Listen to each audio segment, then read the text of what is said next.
Ang dami kong nakikita ngayon sa TikTok, ang caption nila, lakasan ng loob era. Because I think these people, babae o lalaki, that's their caption, na they understand the reality of life na no matter how independent, how strong person you are, at the end of the day, mauubos ka at yung lakas ng loob, yung encouragement from within is the only thing that you're gonna hold on. Except for the faith that you are believing to God, that God is doing this to you because He is preparing you for the breakthrough that He is about to give you. Pero sa ayaw at sa gusto natin, as human, darating tayo sa point na lalakasan ko loob ko for the sake na malampasan ko to. Minsan hindi mo na alam anong gagawin mo, pero yung lakas ng loob mo, yun na lang.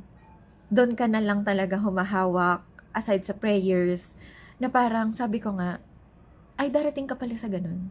And I am on that era, na no matter what happened, yung lakas ng loob ko hindi pwedeng mawala.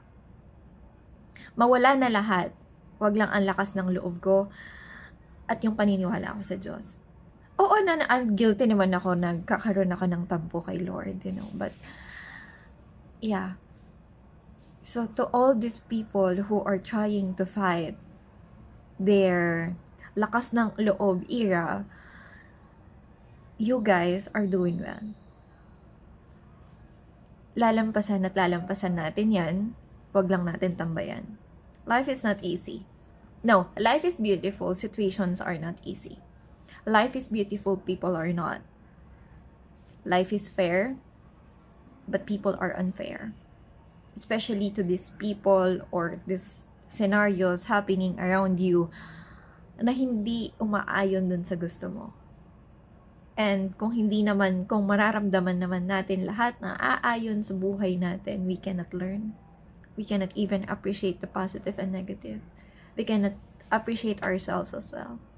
We cannot even appreciate how far we've been through.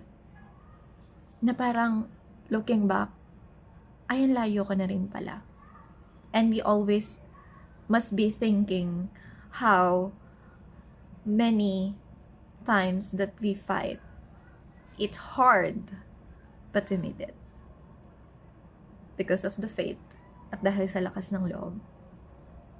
Diba? So keep going and stay strong.